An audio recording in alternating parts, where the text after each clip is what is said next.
So you can see that we're all ready to go. LTOC Chapter 7, Block 1 is going to begin with Nik Peachey. I'm sure many of you know Nik. He is an accomplished educator, author, and learning technology consultant, and he's very well known for his expertise at integrating technology into education. I've certainly learned a lot from him over the years, and he's got about 30 years of experience in the field, and he's now very much the prominent figure in the realm of digital learning and teacher development. And he today is going to talk to us about multimodal literacy, the whys and the how. So LTOC Chapter 7 begins with you, Nik. Over to you. Okay, thank you. Thanks for inviting me, and thanks to everyone at Oxford University Press for supporting this presentation. Okay, it's the first time I've done this presentation on multimodal literacy, so it's kind of a nerve-wracking one for me. It's nice to start with a very small audience, so that always helps, doesn't it?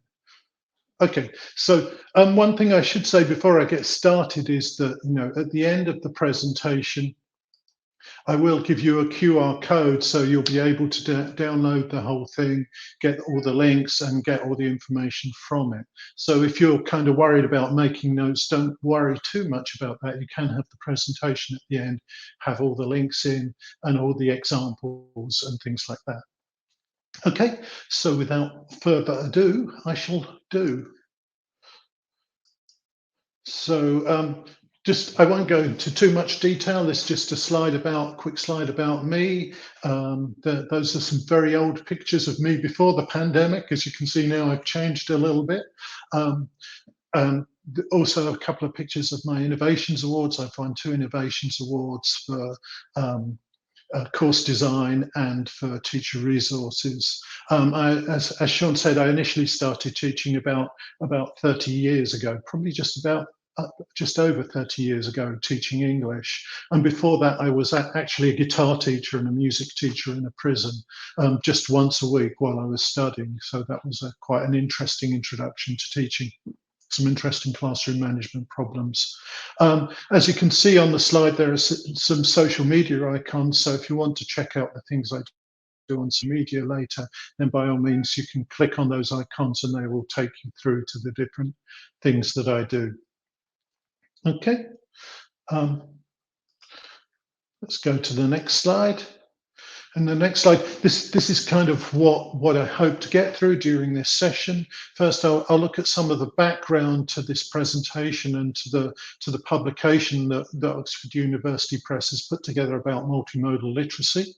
Then I'll look at what multimodal literacy is, some of the modes, as in it's multimodal, so what are the modes? Why is it important? And then I'll get onto the main body of the presentation, which will be sort of how to teach it and some example activities that you can try out in the classroom. And hopefully we'll have some time for questions at the end. Okay, so let's start with the bit of background. The background to this presentation comes about through a paper that I've been working on with 2 other authors. The other authors are here. Kieran Donaghy, who was the main or lead author who did most of the work for the white paper. Sylvia I can never pronounce this, Karasthati, and myself. We worked for a number of months on this paper about multimodal literacy in ELT and communication skills for today's generation. This will be available for free later on. You can click on this link here that you can see in the middle and download the paper.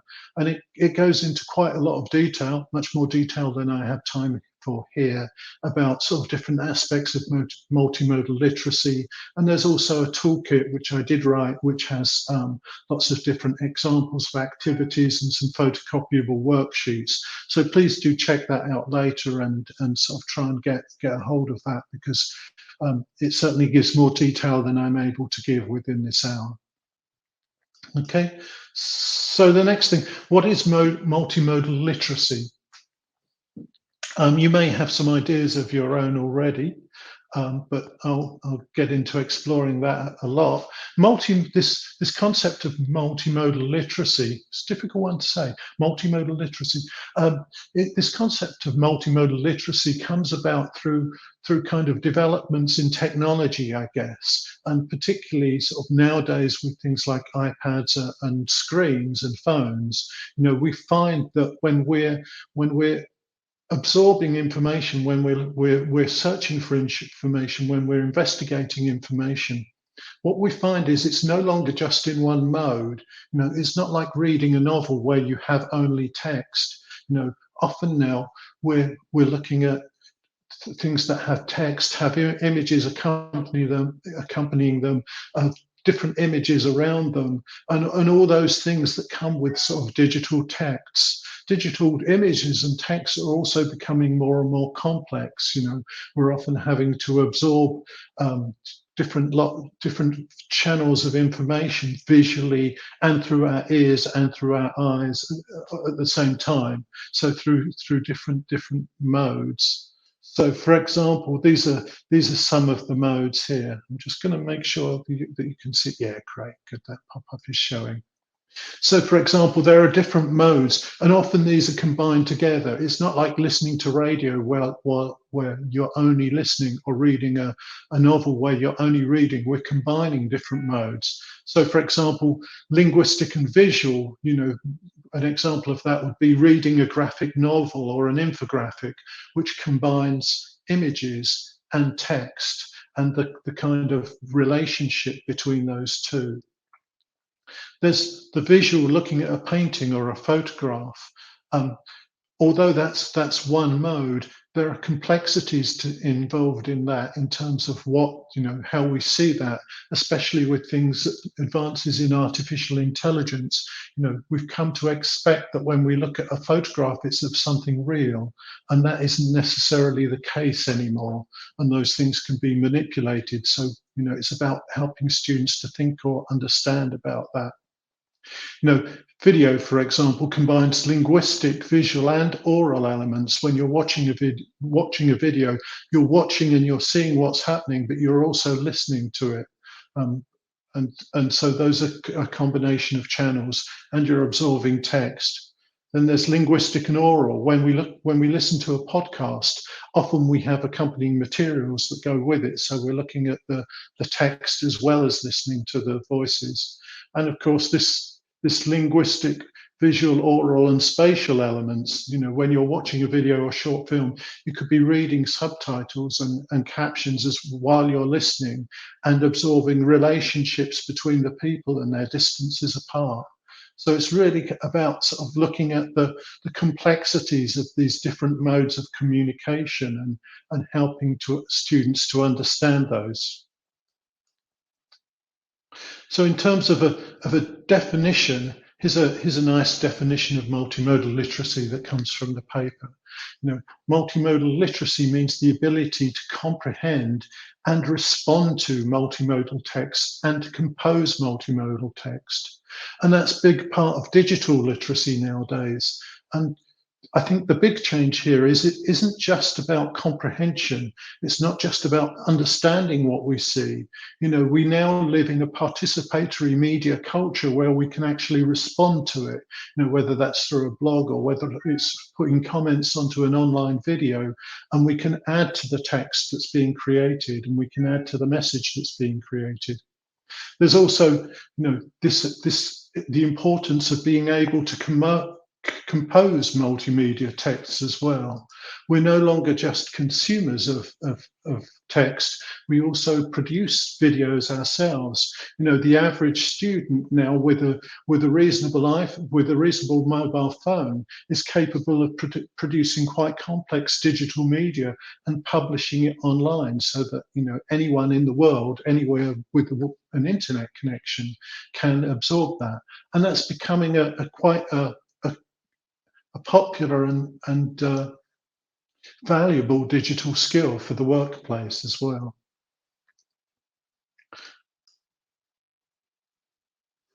So, what we'll do, and when I move on to the practical side, what we'll do is break this down into sort of viewing and what we call representing. So viewing tasks are about understanding what the message is and interpreting the message, whereas representing is about putting together our own and expressing our own opinions, our own views, our own worldview.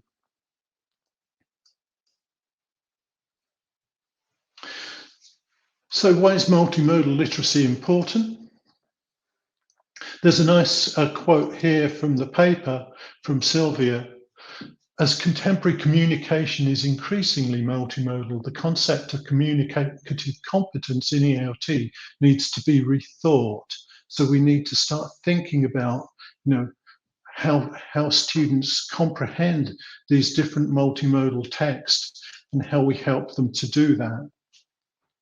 The fact is that the majority of texts learners are accessing outside of the classroom are multimodal. They aren't just reading, they aren't just listening, they aren't just viewing, they aren't just looking at a picture. They're combining all of these different things. Learners need to understand how images and other modes of multimodal text interact with spoken language. Often when we watch a video, we're also seeing different visuals, or as you are now, you're listening to my voice and you're seeing visual and you're seeing text. So thinking about how those all combine together. And learners need to be able to communicate information and ideas through multimodal communication. That's becoming increasingly important. And of course, the other important aspect about the comprehension aspect is that it's important to understand how these different modes of communication and how these different texts are influencing us, because quite often, there are visual aspects combined with these audio aspects that are giving us a certain impression of the world, that are influencing the way we think and influencing the way we feel about the things that we see. And I think it's quite important that if somebody is influencing you in this way and using media to influence you in this way, that you can understand that and that you know how to deal with that.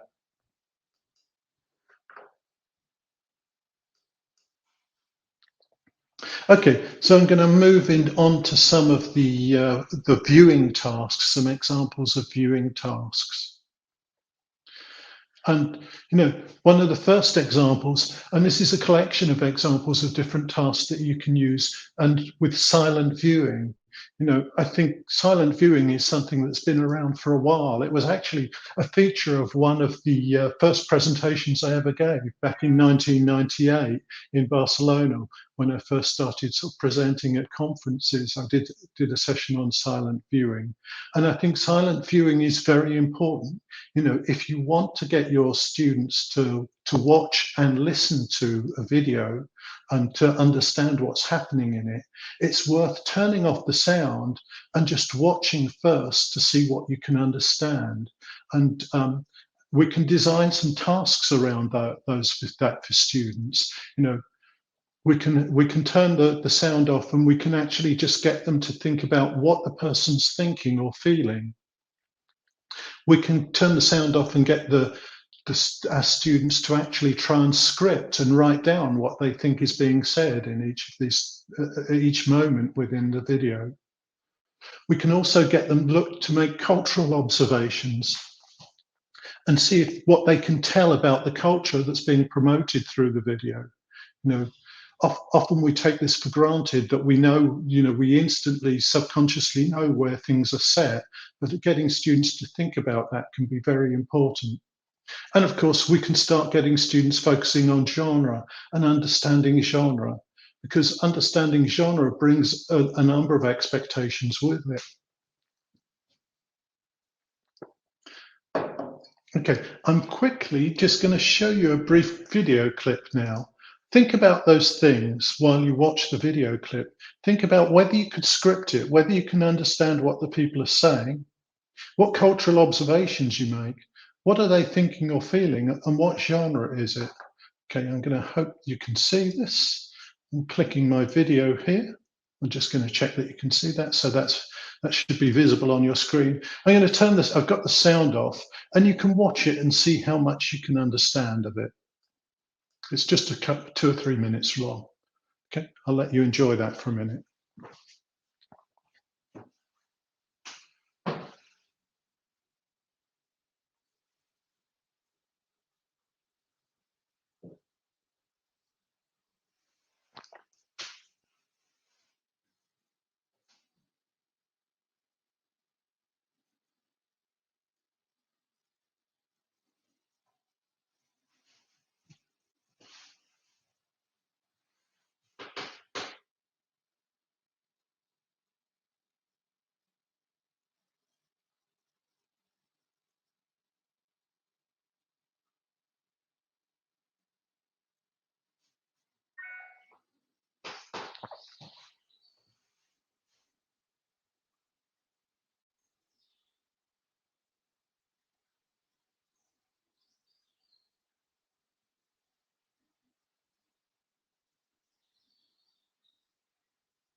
Okay, so I hope you enjoyed watching that.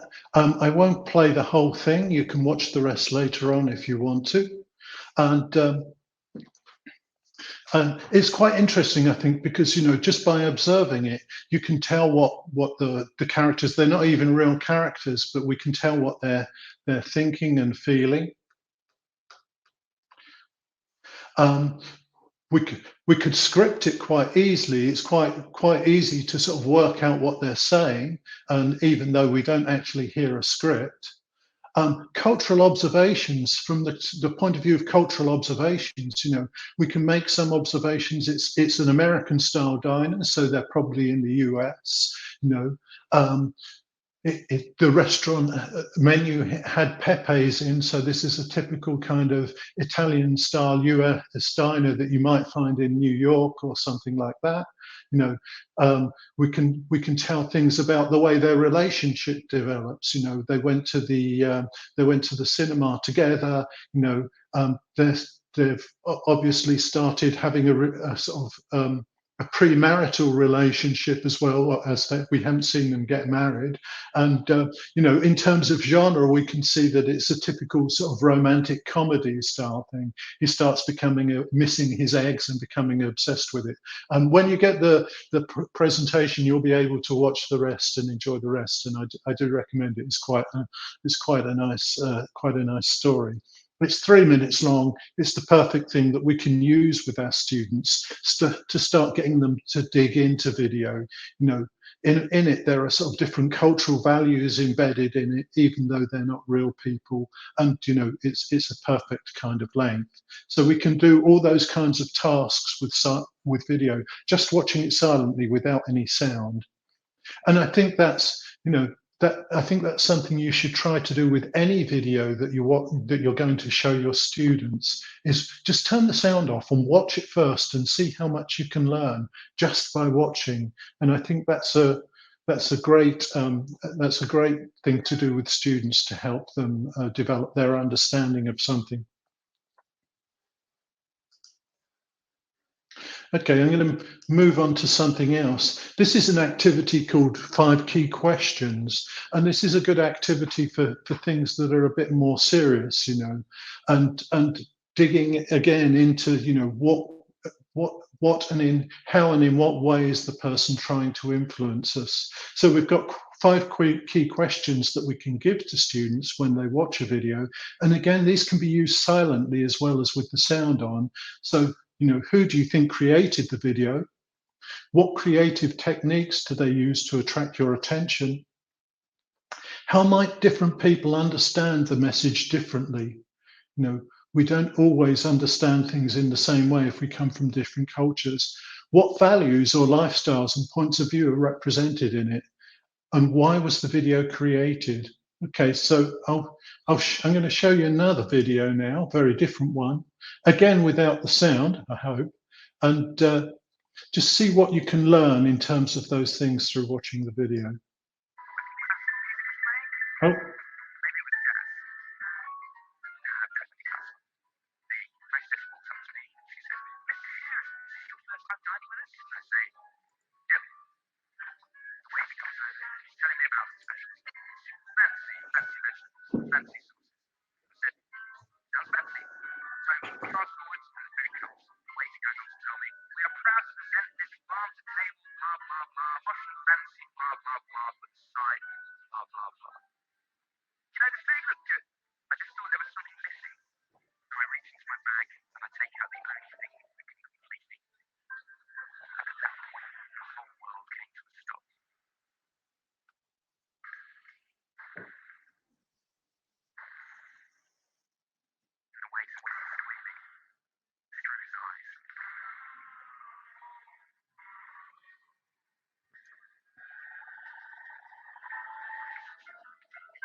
okay.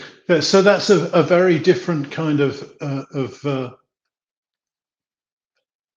video text and a very, very different text. And again, we can sort of go back and sort of look at those key questions. Who do you think created the video? Well, probably it's some kind of marketing department.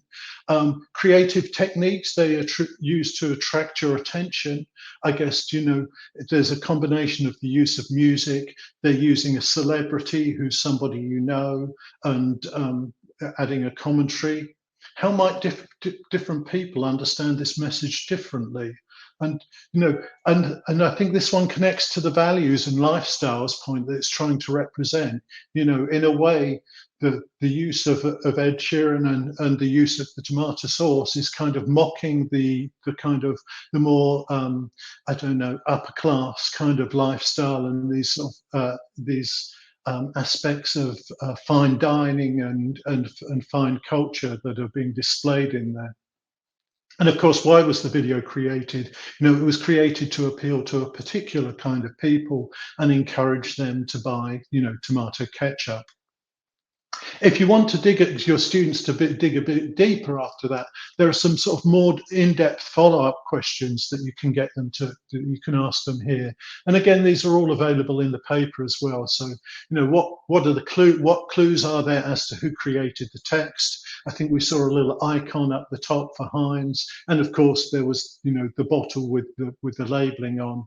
And sort of you can get students to dig more deeply into these, thinking about clothing, movements, lighting, fonts. What's the emotional appeal?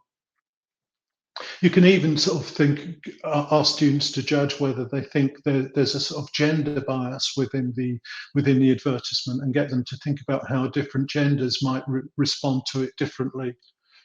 Would someone who doesn't like Ed Sheeran respond to the advertisement in a very different way? I'm not a big fan actually, but there you go.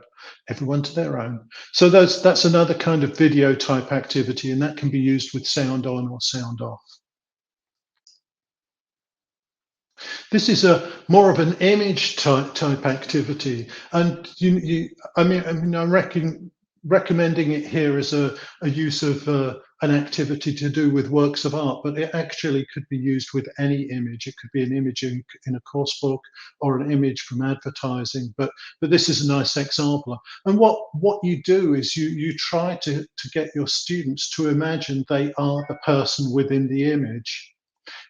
I think, especially with an image like this of the Mona Lisa, this is a kind of mock version of the Mona Lisa, getting students to imagine that they are that person and think about how they felt and what their worldview is can help develop aspects of empathy. Often we're, art objectifies particularly women, we think about the artist, we think about the painting, we think about the composition, but we don't give that much thought to the person. So who was this person? And so we can get our students to step in and try to imagine they are the person. And there's a little form that you can get of things that you can get them to think about. So they become the person, and they fill this out. They, think about what your world view is. How do you view the world? What are the things that you care about? What are the things that you believe in? And start thinking about the person in the work of art. And as I said, we can use this with any image. It doesn't have to be a work of art. It can be sort of any image that we find in our course book, or we can sort of pick specific images and get students to become the person in the picture. Think about, you could even develop this and get them thinking about, well, okay, they're sitting there, they're being painted. What are they going to do afterwards? What did they do before? Did they get any money for it? Or, for example, with the Mona Lisa, you could actually get them to think about, what does she think now? What does it feel like to be the woman who was painted in the most valuable painting in the world? All of these kinds of things, to get people to get students to empathize with people in our images. And I think that's a really nice one. And you could even move that on and get them to record themselves talking and being the Mona Lisa and telling people about their lives and things like that. So lots of ways you can sort of exploit and develop that.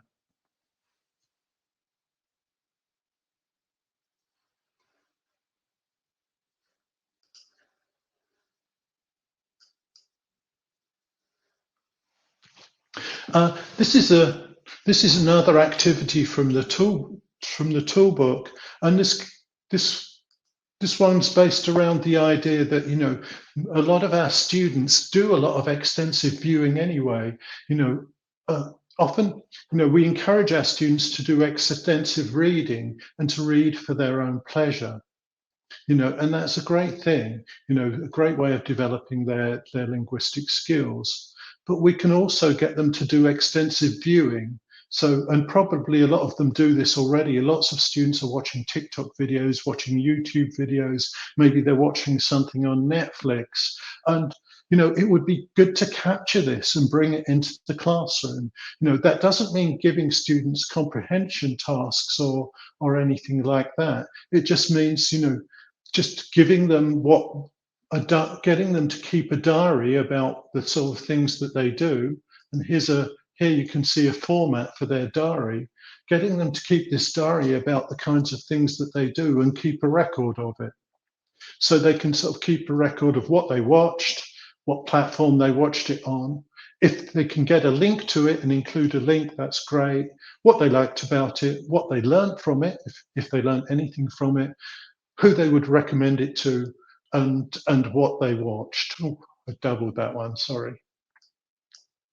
So that's a kind of easy diary entry that they can take, and you can use that in a number of ways as well. It could be that as a warmer at the beginning of your class, you get them just to share something from their diary, just put them into groups. Each one shares a video that they've watched, and they just watch it and enjoy it. As long as it's something in English, it should be something in English. But as long as they watch it and enjoy it, could be a TikTok video, could be a YouTube video. But it's good to kind of validate that extensive viewing that they're doing, and you could even give them awards for it or stars for who does the most amount of viewing and watches the most things. So I think using those kinds of ideas and getting into what our students are doing and including what our students are doing for their own pleasure in the class can really sort of can feed through to other students and increase their enthusiasm as well. Or let's hope so.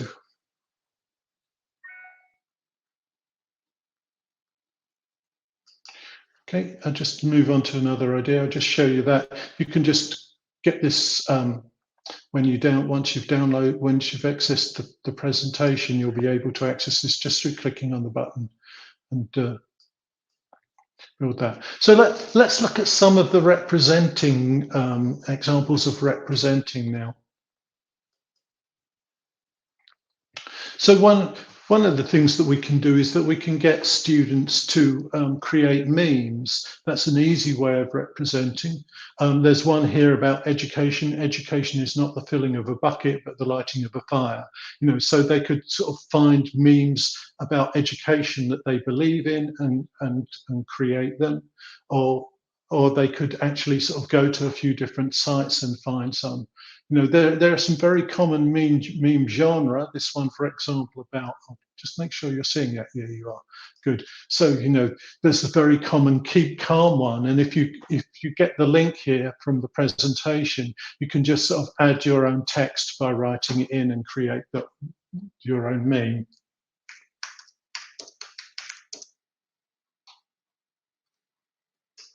Keep calm.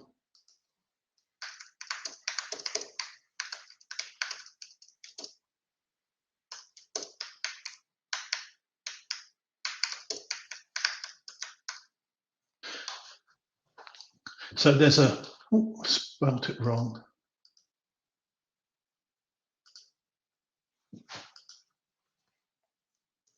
A simple meme creator for the common keep calm one. And again, there's a relationship between that. That's such a common meme and the keep calm part of it, and then we've got the royal crown and those common fonts. These are very common things that we identify as being part of that meme. So we can get them to create those.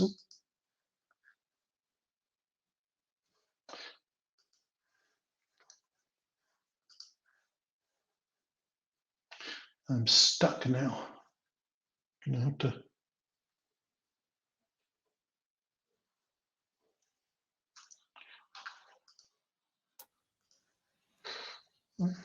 You right, Nick? Yeah, I'm just unsticking my browser for a minute. There you go. I told you that would happen. Fine now. There's also this site called Pablo. Let's make sure you can see that. I'm just switching between browsers. So if you want students to create memes just with any image on, they can just sort of type their text into here and then search for an image to go with it. And that's a very easy way of creating a meme. They can just download them at the end. So that's Pablo. That's a very useful one. And same problem again. Come on. And there's another one here, another link here to Capwing, which has a variety of different memes. So there's kind of meme templates and all different kinds of memes. So if you want to sort of get your students exploring different genres of memes and creating different ones, that's a useful one as well. So you can dig those out from the presentation. They're just here behind the links. So getting students creating memes is quite a nice activity. Digital narrative is something that kind of goes into a bit more depth and gets them thinking more critically. And digital narrative creation is about digital storytelling, really, and it's using digital media, maybe something like a journalist to create, or a storyteller to create stories. It's a great pedagogical approach that acts as a bridge between kind of traditional literacies and reading, writing, speaking skills, and combines them with kind of 21st century digital skills as well. So, I think our students with a reasonable phone with a camera on are quite capable of producing and editing quite complex digital stories. Within the toolkit, there's also a kind of format that you can use to take your students through to create these. And it's sort of a 10-step process towards digital storytelling. I just enlarge that. So step one would be to sort of think about the topic, brainstorm the topic, and decide what they want to write about, or create this story about. Could be something important that's happening within the news, or something that's happening locally, or something personal about their lives that they want to create a story about, something that matters to them. But it's best to get students to decide what that is. It could be in groups, or it could be working alone.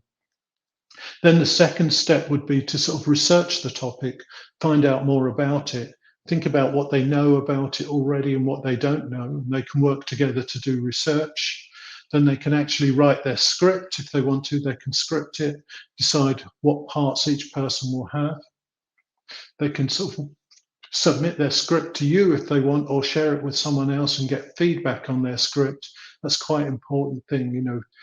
It's very difficult to produce a script that's great in isolation. So getting feedback on it, that's a good chance to sort of input some language as well, maybe correct some errors as well.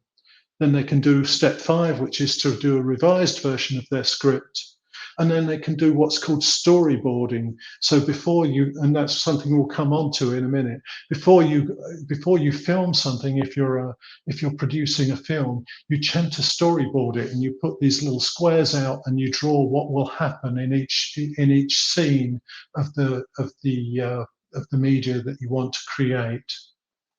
Step 7 would be gathering or creating media. So that could be filming themselves, or gathering images that they want to put in, or gathering texts and information. And then they kind of pull it all together and edit it in step 8. Step 9, of course, would be publishing it, sharing it with other people. It could be published online, or it could be just something that you do within your classroom. And then the final step, of course, is reflecting and thinking about what they've learned from it, what they'd like to do better next time, and how they use the different media. So that's quite a complex one, and it kind of mirrors kind of a project-based approach to learning, in which you have this kind of quite large project that you sort of develop independently or in groups. And of course, they're using English the whole time. There's lots of language exchange, and it's kind of a real or authentic use of English to create this digital story or this digital narrative. And I think that's an incredibly useful skill for students, that they can take into their future. It's something that they can put into a digital portfolio, which would become again incredibly useful if they're going on to university or going on to the workplace, to have something that they can use like that shows their ability to create these kind of multimodal texts. Keep tripping up on that one. Multimodality in texts.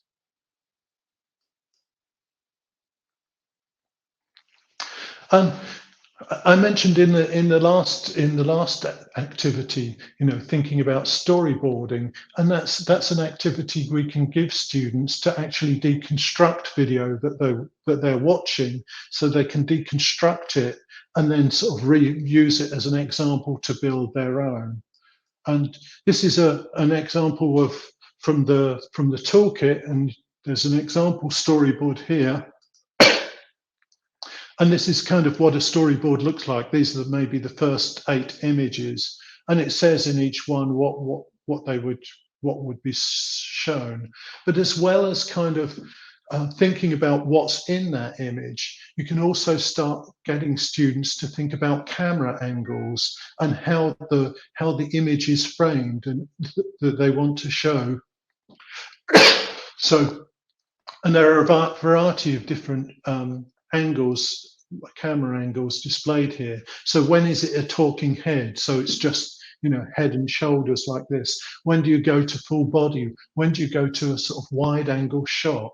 And getting students thinking about that filmmaking process and why those different angles are made. So, before they do this themselves, it's good to sort of get them thinking about those different angles and those different shots themselves. And, you can use a video and get them to deconstruct it. This is I'll show you another example of a video. And this is one that perhaps you could use. And again, it's a useful one because it's quite short. And so it's not quite too long, but there are quite a few different shots in it, and you can sort of stop it at different times and get students to think about why different shots are being used. So we'll just have a quick look at that. You don't need to be able to hear it, but you might be able to.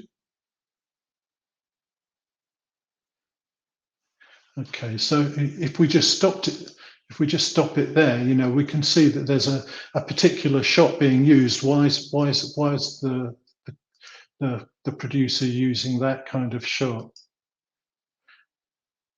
Okay, and we're showing some imagery there. And again, there's an interesting shot here. It's kind of looking over the person's shoulder so that you can see that they're looking in the mirror. And there you see a person in the background.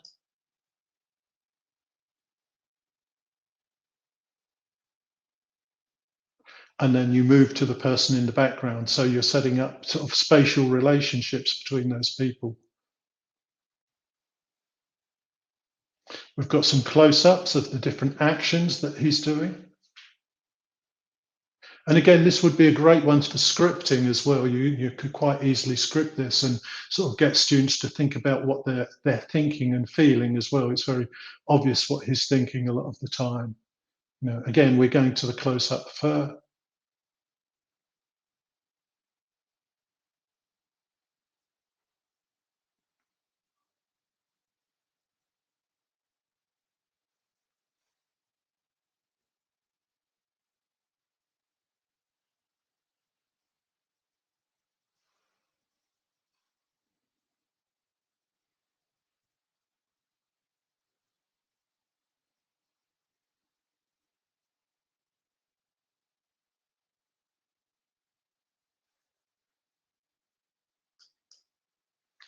Okay, I'll stop that one again. Again, if you want to sort of, when you get hold of the presentation, you can actually watch the whole thing through and see how that works out. But again, it would be great it would be a great video to use to get students thinking about and storyboarding different parts of it, because that's how a film creator thinks. They think in terms of storyboards and different scenes. If I just sort of click that back, when you download if you download the toolkit, there's an example here, and you can get a blank template that you can copy for your students, and they can actually sort of sketch in the different scenes. And so to getting students used to thinking about film and video in terms of what the way the filmmaker sees it and how they use different scenes or different shots to create different impressions. I'm sure lots of you are curious about the ending, but you'll have to get hold of the presentation, and then you'll be able to see that at the end when you get it. That's more reason to get the presentation.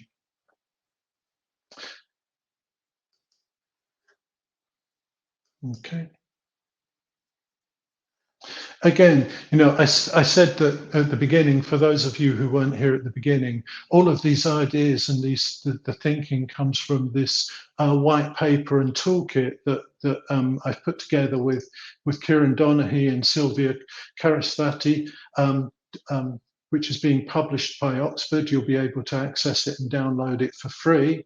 I'll give you the link to the page where it will appear. There's the link here. It's not available yet, but it should be available soon.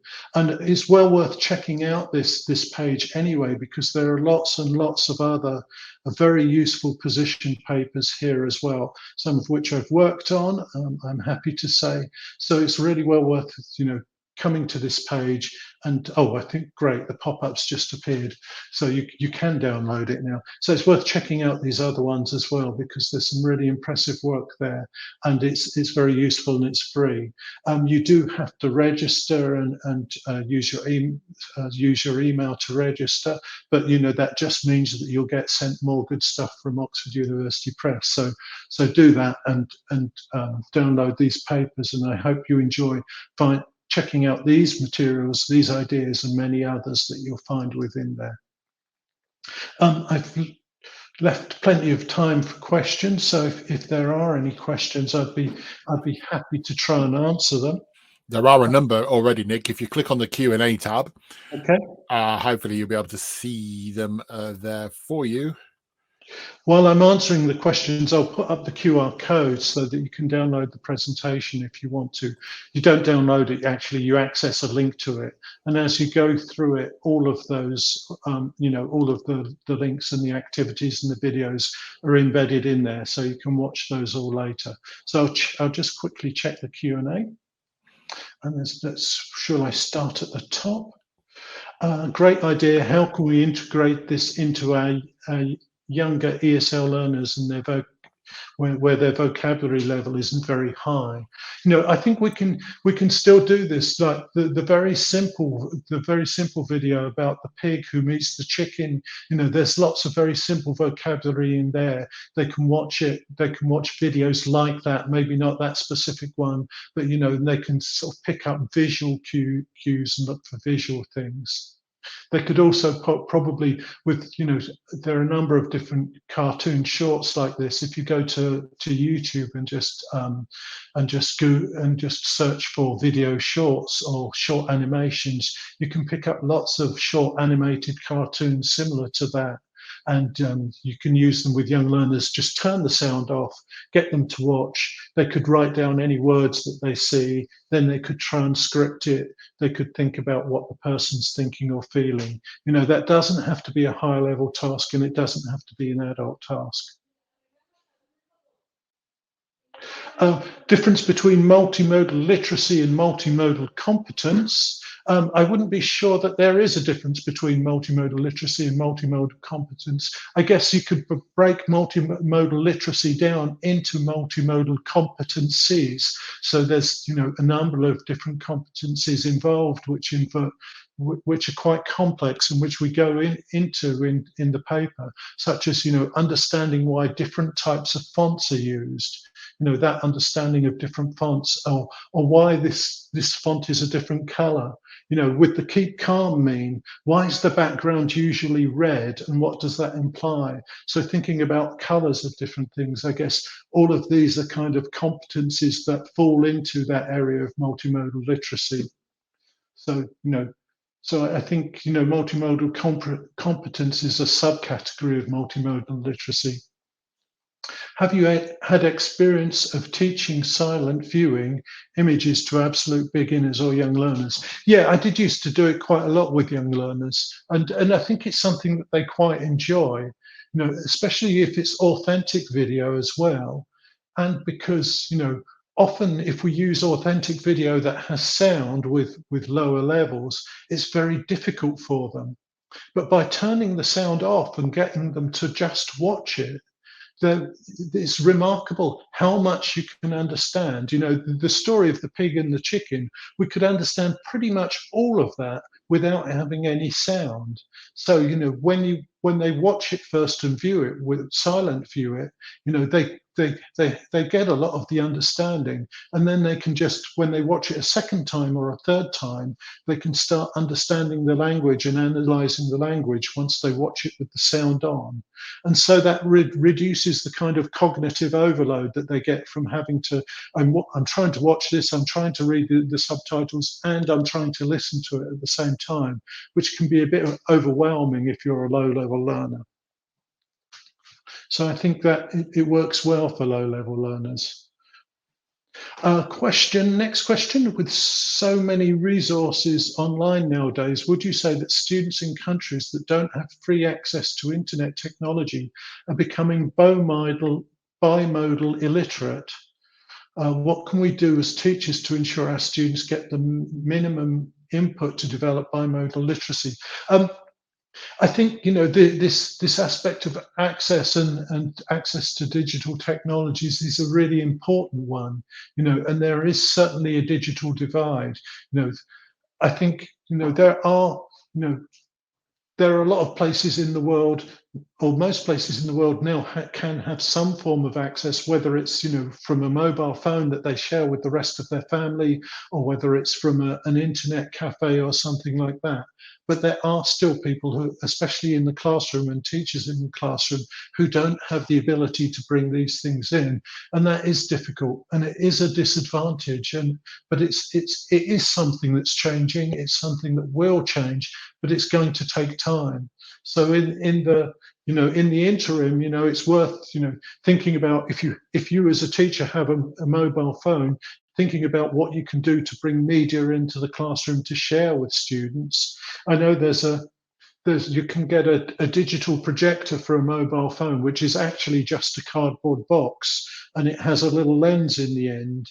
And when you drop your phone into the cardboard box with the lens and turn it on, it becomes a kind of small-scale digital projector. And that's very simple to even make. All you need is a lens and a cardboard box. So you can sort of think of ways that you can bring digital media into your classroom. And even if you don't just have a mobile phone and it's pre-recorded. I've got another question here, Ryan B. The problem is that beginner EFL learners will not express themselves in the target language, but rather their native language. If you try to urge them to speak English, they resort to okay, but I guess that is a problem, that low levels, will use their first language. But in terms of comprehension, that isn't such a big problem. If you want them to sort of watch something, read something, listen to something, and prove that or develop their understanding of it, and prove that they understand it, getting them to respond in their first language isn't such a big problem. Remember, the aim is comprehension. We're helping them to understand. So if they're doing that, I think that's okay, and that's quite good. Another question: how multimodal learning could be applied in countries like Pakistan, where elementary primary schools don't have access to multimedia and the internet? Again, as I said, that is a problem. But if you have a phone and you can build your own box projector, Google how to do that. You can actually take your phone in and use it to show them digital media and show them films. I've worked in Pakistan and sort of trained teachers in Pakistan at the secondary level and university level, and I know at that level they have very good access, but it can be a problem, especially in more rural areas, I know. How do we get students to discuss storyboard in English when they don't master English as a second language? I think, again, I'll come back to this fact that, if we're getting them to understand storyboards and create storyboards, if at a low level, they can't do that in English, it's still okay. It's still about, that process of understanding how storyboards work, constructing one to support the production of their own digital media. And as long as they produce the media at the end, okay, they can discuss and write the script using their first language, but as long as the script is in English and the end product is in English, then they're still getting that development of understanding of the process, and they're still producing some authentic language. Oh, spatal mode. There's a question. I still don't understand what the spatal mode is in the fifth last combination. The spatal mode is an interesting one, and it's very much linked to culture. It applies to people. For example, how close do people stand when they're speaking to each other? And this is something that I noticed quite a lot when I started working abroad. As an English person, I have or a British person, I have quite a wide social distance from people when I talk to them. I stand quite a long way away from them when I talk to them. But when the first place I worked abroad was in Egypt, and in Egypt, people stand very close to each other when they're talking. And I found this a little bit disconcerting at first, and I found myself constantly moving back from people while I was talking to them. And this sort of spatial aspect about how close we stand tells us things about our relationships. How close we sit together, tells you something about how comfortable you are with people. It can also work in the visual aspect about, the spatial relationships between text and images within an infographic, for example, can tell you different things about it as well. So there are different ways. If you want to dig more deeply into the spatial aspects, then do download the paper, because there's quite a lot in the paper about the spatial aspects. Are there any possible scenarios in which multimodality hinders learning? I don't think, helping students with it or teaching it ever hinders learning. I think maybe students' inability to understand the different modes, or having too many channels at once, as I said, trying to read subtitles while you're looking at images and listening to text, can cause cognitive overload. And that's a good reason for breaking them down, but I don't think teaching them hinders it at all. Excuse me while I cough. Another question from Fadia. Hello, based on your expertise, how would this be appropriated for a heterogeneous class with different abilities? I think students with different abilities can still approach it, even if they're using their first language to do some of these tasks. As long as the end product, excuse me, is English, then it should be okay. Excuse me. We've got time for another question if you want to, Nick. One more. I'm just looking. What's the I'll go for this. This is the last one. It's a nice one. What's the impact of silent viewing on learners' minds? And that's an interesting question, but I think, I've no way of really telling what impact it has on their minds, but in terms of their perceptions of things and their ability to develop their perceptions of things, I think it can have quite a big impact. Often we kind of neglect to think about the way we look at the world, and we take a lot of things for granted that we see. We take them as sort of natural parts of our culture, and getting students to focus more on these things like relationships, how close people stand together, different aspects of culture, how we express different emotions and respond to people. I think it can improve their ability to communicate and understand people, and it can sort of deepen, the way they look at things, looking at advertisements in a more analytical way rather than just being influenced by them. I think can have a strong influence on their cognitive development.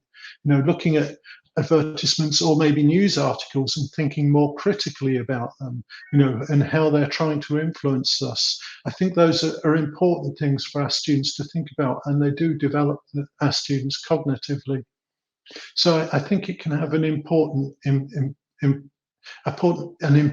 sorry, I'm getting tongue-tied, an important impact on their minds. Okay, I can't prove it, but that's my opinion. Okay, thank you very much for listening. I hope you'll download the position paper. It's got lots of more information than I'm able to give here, lots of different activities that you can try out, and lots of these things fit very nicely into our classroom and what we're doing anyway. You can just broaden our repertoire of tasks that we can do.